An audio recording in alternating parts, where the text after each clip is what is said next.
Namaste, my dear sisters and brothers. The love and blessings of the Mother and Sri Aurobindo to all of you on the occasion of the Women's Day 2024.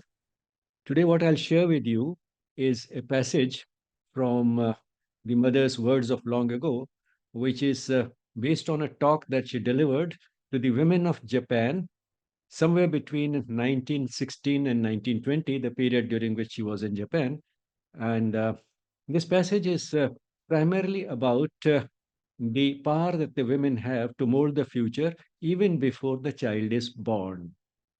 That the parenting has a great influence on children, and that the children of today are the future of tomorrow is something that we all understand, but we do not fully acknowledge and understand and are aware of the power that women have of influencing the child, not only the physical structure, but also the mental makeup of the child, even before the child is born.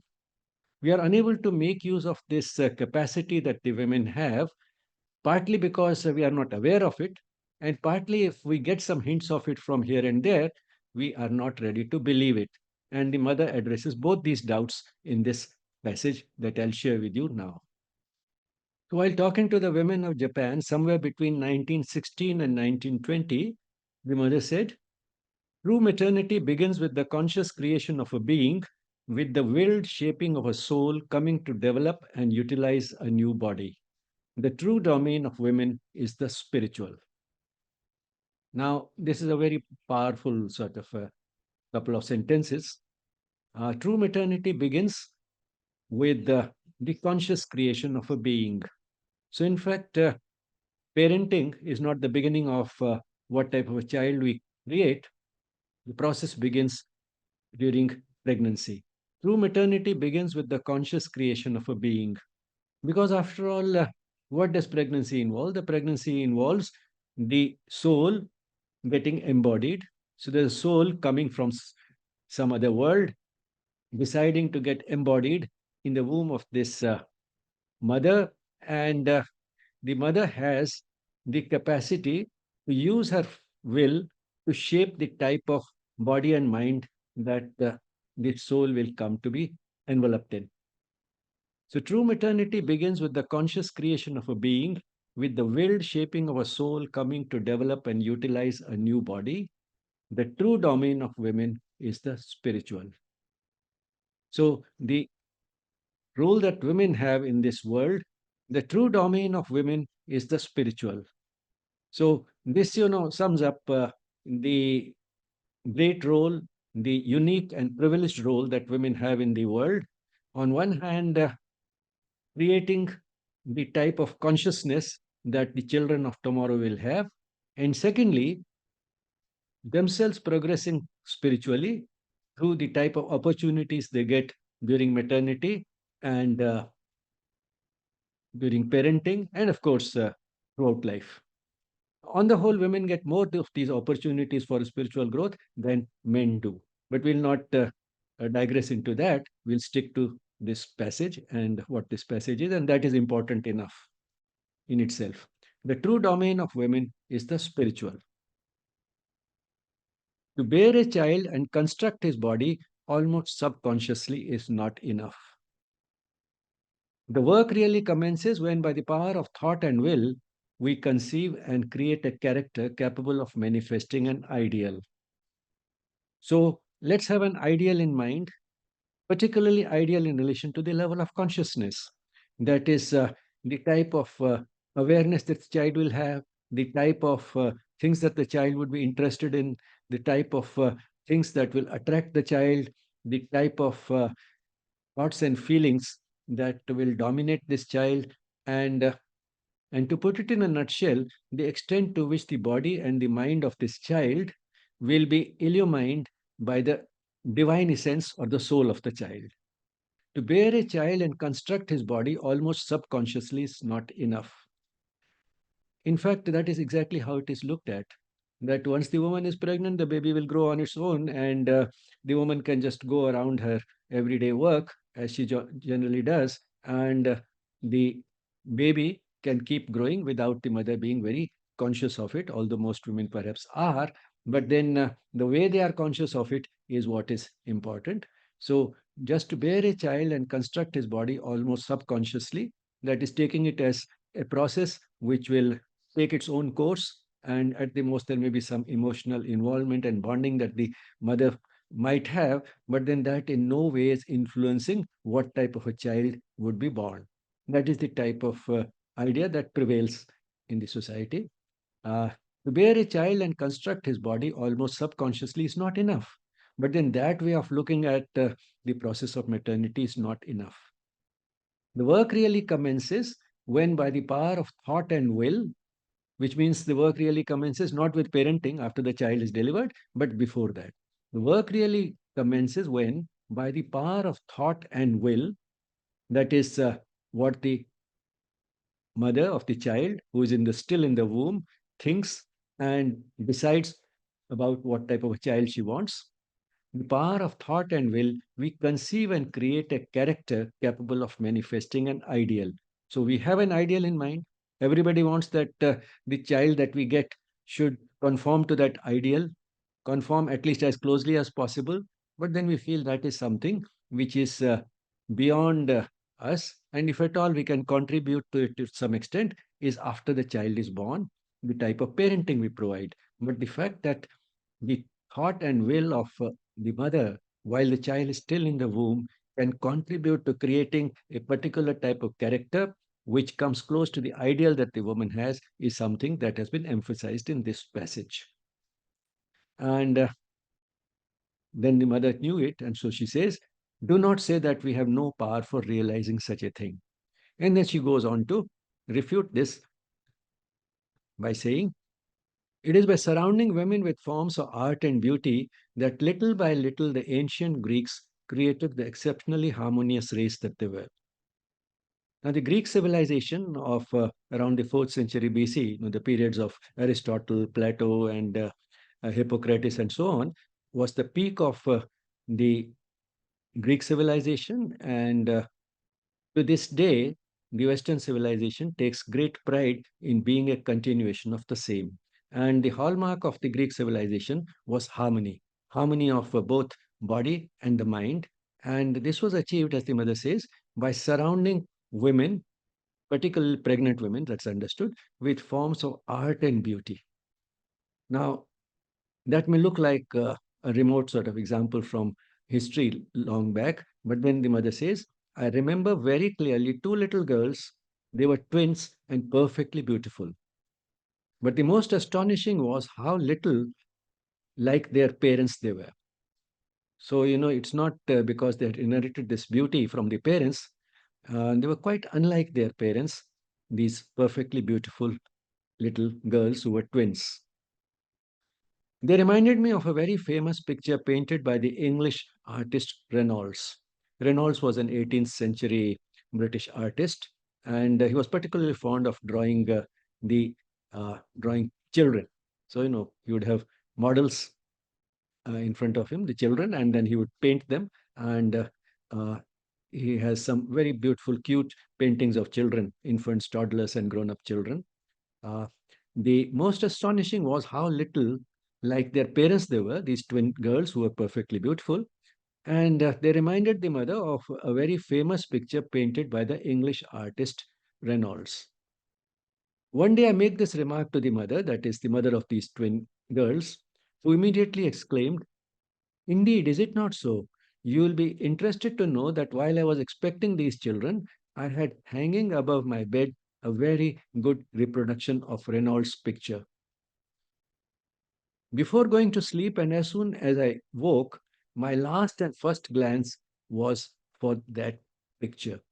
So she had a beautiful picture of a child painted by Reynolds, and before going to, at least twice a day, before going to sleep, and as soon as she woke up, she had a look at that picture. So the first glance of the day and the last glance of the day of that woman was reserved for this painting.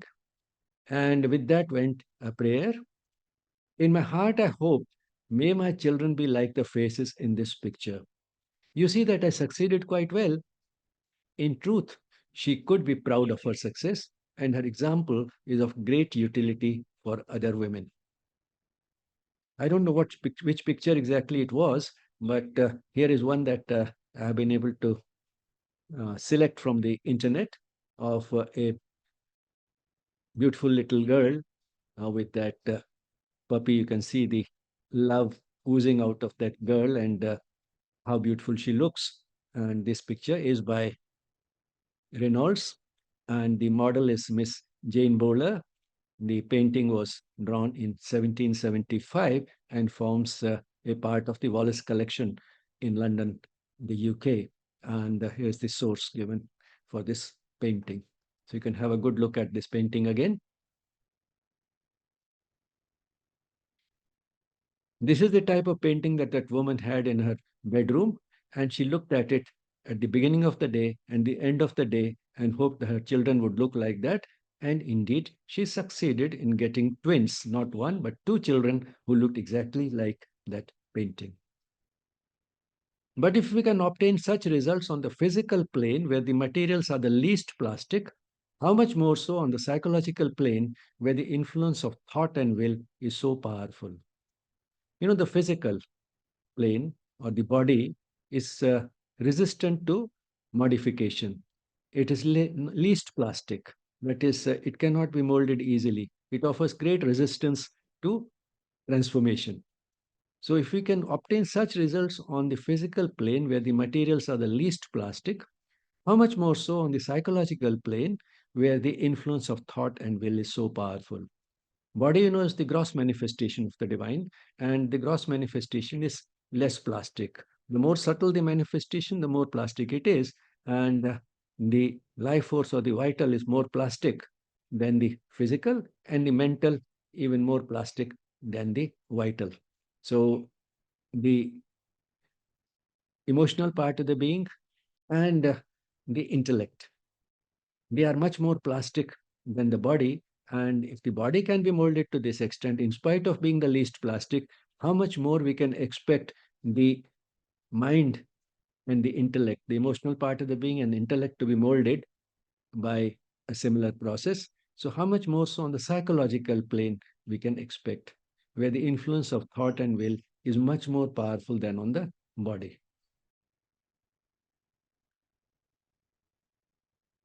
For we are living in an exceptional time at an exceptional turning point of the world's history.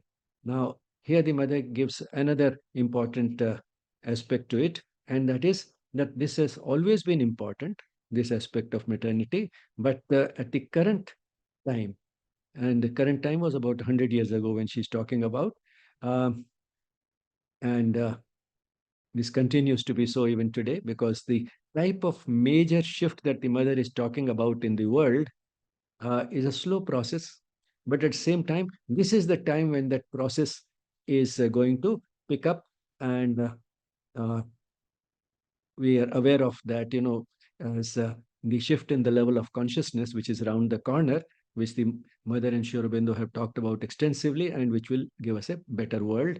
But we'll not digress into that. Uh, let's see what the mother has to say here. For we are living in an exceptional time at an exceptional turning point of the world's history. Never before, perhaps, did mankind pass through such a dark period of hatred, bloodshed, and confusion. And at the same time, never had such a strong, such an ardent hope awakened in the hearts of the people. Now, you can understand this particularly in light of the background against which the mother was speaking. 1914 through 1918 was the period of the First World War. And it was during that period and that the mother is talking about this, and that's why she says that this is an unprecedented sort of dark period in the history of the world, full of hatred, bloodshed, and confusion. And when the negativity goes to that extent, the hope for positivity and an ardent desire for positivity also goes up. And this is something which is interesting because people have always felt, no matter when they are living, including now, that perhaps things can't be worse than they are now. But then there have been periods when things were perhaps much worse, and that gave rise to this ardent hope that things would change. Never before, perhaps, did mankind pass through such a dark period of hatred, bloodshed, and confusion.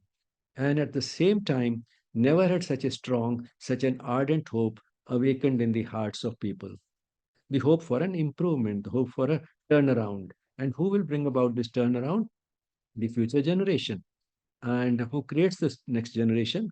It's the parents, particularly the women.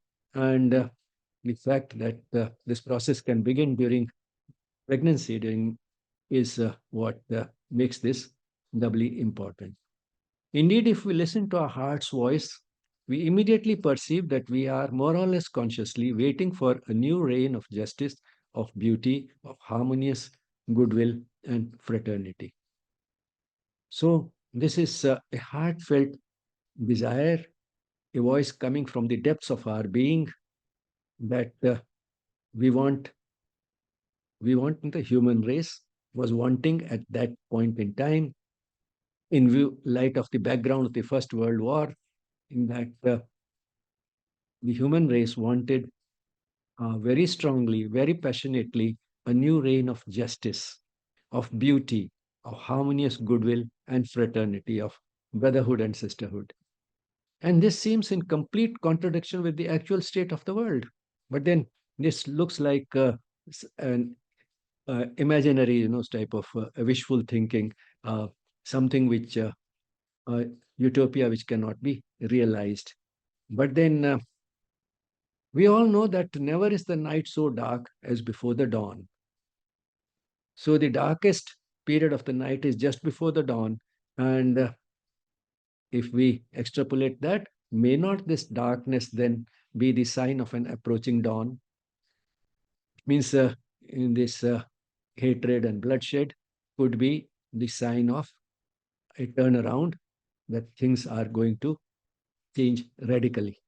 And as never was night so complete, so terrifying, maybe never will dawn have been so bright, so pure, so illuminating as the coming one. So, in fact, the greater the negativity in the world, the greater is the desire, the sincere desire and passionate desire of the human race for a change, and never is the possibility also any greater, which means that it is after this that one can expect things to change radically, pretty soon and pretty fast. After the bad dreams of the night, the world will awaken to a new consciousness. The civilization which is ending now in such a dramatic way was based on the power of mind, mind dealing with matter and life. So, the consciousness of the human race so far has been primarily a mental consciousness. It was based on the power of the mind. Mind dealing with matter and life. Matter, that is the body, and life, that is the life force. That is, these are the three basic type of tools that we have, the manifestation that we have. That is the body, the life force that animates it, and the mind. And the affairs of the human world have been conducted primarily by the mind. In spite of all its limitations and flaws, it is the mind that has guided the affairs of the human race. And in that has its flaws, but then the beauty of it is that the human being has the mind, which has also given humans the aspiration for a change, an aspiration for evolving, aspiration for dying better than we are born. And not only is this aspiration there in human beings, they also have the capacity to do it. So the civilization which is ending now is in such a dramatic way, that is with the type of climax that was reached during the First World War. You could think in those terms. And the mother visualized that war as the end of a civilization, the end of the civilization which was based on the power of the mind. Something higher than the mind was going to take over the affairs of the human race. That is something which the mother had visualized and could see in the turn of the events. What it has been to the world, we have not to discuss here. But if new reign is coming, that of the spirit, that is, instead of the reign of the mind, now the next to the reign of the spirit, that is in the divine manifesting itself fully instead of being diluted and distorted by the surface mind. So, after the human, the divine, the new manifestation is going to manifest its divinity to a much greater extent than the current human who has primarily been running the affairs of the world based on the powers of the mind, which is not only uh, flawed, but also flawed in such a way that it leads to a great distortion of the truth and also gives, as the mother says somewhere in this passage, human beings the capacity to deceive themselves and to deceive others. Now, that is the type of mind that has given rise to the type of darkness that we had then, and we feel that it has not gone away even now. But the hope now has come much nearer after the mother announced that the possibility of the supramental consciousness manifesting on earth was created in a dramatic way on the 29th of February 1956. The possibility was created in a dramatic way through a dramatic event which the mother engineered, but and for which the background had been prepared by Sri Aurobindo and mother for several decades. Now, that beginning was dramatic, that establishment of that consciousness was dramatic, but its manifestation will be a slow, subtle process which may not be extremely visible unless we are careful to notice it. And the process can be accelerated through conscious participation, through conscious collaboration of the human beings with this natural process of evolution. So, the civilization which is now ending, that is how the mother visualized the First World War, in such a dramatic way was based on the power of mind, mind dealing with matter and life. What it has been to the world, we have not to discuss here. That how it has led to, on one hand, to say the development of science and technology, and on the other hand, how it has failed to wipe out the problems of human existence. All that the mother is not going to discuss in this passage, but what she is talking about is a new reign is coming with that of the spirit instead of the mind. The spirit, is the all pervasive presence of the divine throughout the creation and throughout the human race, certainly in this context. And the individualized spirit is what we call the soul. So a new reign is coming, that of the spirit, which means that the human being will be dominated by what is coming through the soul, through the spirit, through the divine essence of the person. Of course, it will pass through the filters of the body and the mind to express itself in the world. But then those filters will no longer screen this influence, will not block this influence. They will let this divine influence uh, flow in an unobstructed manner to lead to a particular type of thoughts, feelings, and actions. So that will be the new reign coming, where the activities of the human race will be guided by its divine essence, the spirit. The Superman shall be born of woman. This is a big, unquestionable truth. It's the women who bear children, and therefore the Superman, that is this man of the future, who will be distinctly different from the present one, who will be guided more by the spirit than the ordinary mind. That is, the mind will act as an unobstructed channel for the spirit.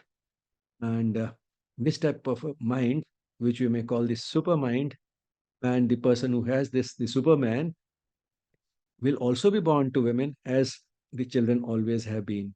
This truth is unquestionable. But it is not enough to be proud of this truth. We must clearly understand what it means. So she's telling the women that's not enough for women to be proud of the truth that they will be the one who will bring into this world the harbingers of a new world order, uh, a world order which will be full of love and harmony. It's not enough to be proud of this truth. We must clearly understand what it means, become aware of the responsibility it creates, and learn to face earnestly the task which is put before us. It is a responsibility, it is also a privilege, it's also an opportunity that the women have. The task is precisely our most important share in the present worldwide work. So, this work that women do has a global significance and a significance for the type of world that we will have in the very near future. And here we come back to our starting point, to our duty of true maternity. For this form meant to manifest the spiritual force capable of transforming the earth's present conditions. This new form, who is to construct it if not the women? So the mother is going back to the major point that she has been making throughout, that what are the implications of maternity and what true maternity is about. This form meant to manifest the spiritual force capable of transforming the earth's present conditions, this new form. She's talking about the form, that is the body and the mind, that will manifest the spiritual force much more completely than the present human, which in turn will be the type of form, that is the human race, which will be capable of transforming the earth's present conditions. Transforming the earth's present conditions, which have been characterized for thousands of years by inequalities, injustice, misery, sorrow, and suffering, which will be transformed in turn into love, peace, and harmony. Who is it that is going to do it?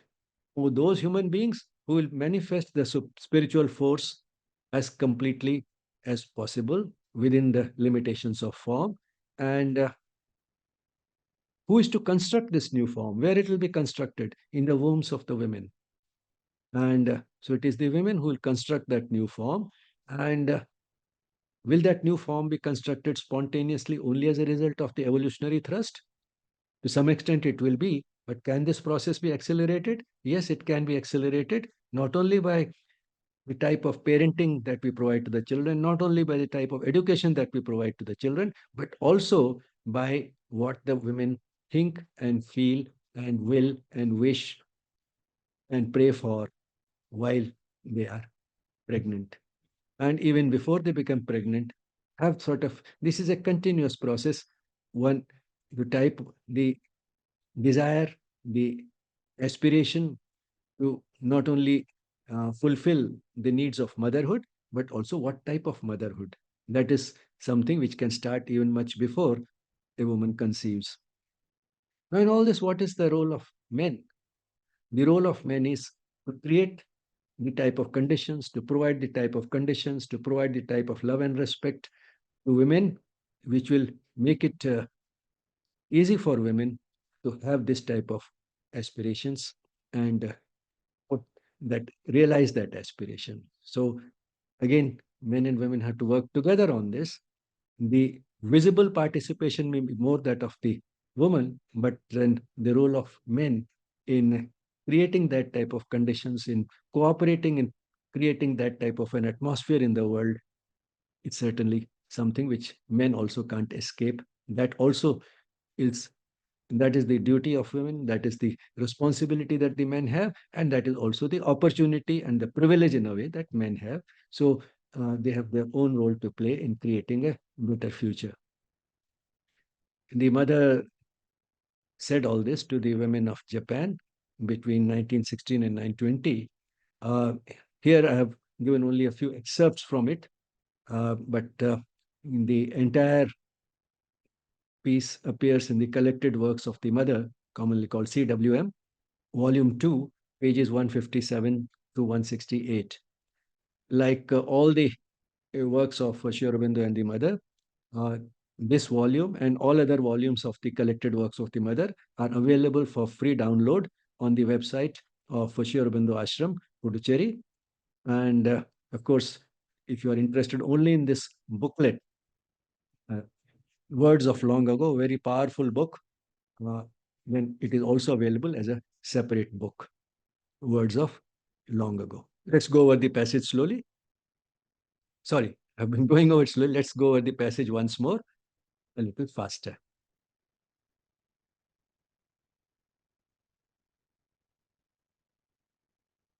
To the women of Japan, true maternity begins with the conscious creation of a being, with the willed shaping of a soul coming to develop and utilize a new body. The true domain of women is the spiritual. To bear a child and construct his body almost subconsciously is not enough. The work really commences when, by the power of thought and will, we conceive and create a character capable of manifesting an ideal. And do not say that we have no power for realizing such a thing. It is by surrounding women with forms of art and beauty that little by little the ancient Greeks created the exceptionally harmonious race that they were. I remember very clearly two little girls. They were twins and perfectly beautiful. But the most astonishing was how little like their parents they were. They reminded me of a very famous picture painted by the English artist Reynolds. One day I made this remark to the mother, who immediately exclaimed, "Indeed, is it not so? You'll be interested to know that while I was expecting these children, I had, hanging above my bed, a very good reproduction of Reynolds' picture. Before going to sleep, and as soon as I woke, my last and first glance was for that picture. And in my heart, I hoped, may my children be like the faces in this picture. You see that I succeeded quite well. In truth, she could be proud of her success, and her example is of great utility for other women.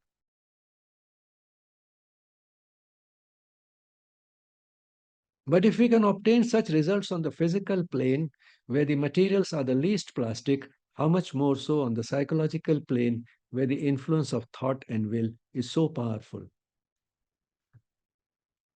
For we are living in an exceptional time at an exceptional turning point of the world's history. Never before, perhaps, did mankind pass through such a dark period of hatred, bloodshed, and confusion. And at the same time, never had such a strong, such an ardent hope awakened in the hearts of the people.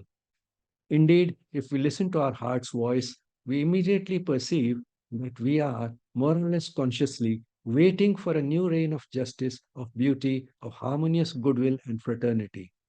And this seems in complete contradiction with the actual state of the world. But we all know that never is the night so dark as before the dawn. May not this darkness then be the sign of an approaching dawn? And as never was night so complete, so terrifying, maybe never will dawn have been so bright, so pure, so illuminating as the coming one. After the bad dreams of the night, the world will awaken to a new consciousness. The civilization which is ending now in such a dramatic way was based on the power of mind, mind dealing with matter and life. What it has been to the world, we have not to discuss here. But a new reign is coming, that of the spirit, after the human, the divine. The Superman shall be born of woman. This is a big, unquestionable truth. But it is not enough to be proud of this truth. We must clearly understand what it means, become aware of the responsibility it creates, and learn to face earnestly the task which is put before us. The task is precisely our most important share in the present worldwide work. And here we come back to our starting point, to our duty of true maternity. For this form, meant to manifest the spiritual force capable of transforming the earth's present conditions, this new form, who is to construct it if not the women? So, with that, my sisters and brothers, greetings to you once more on the occasion of the Women's Day 2024.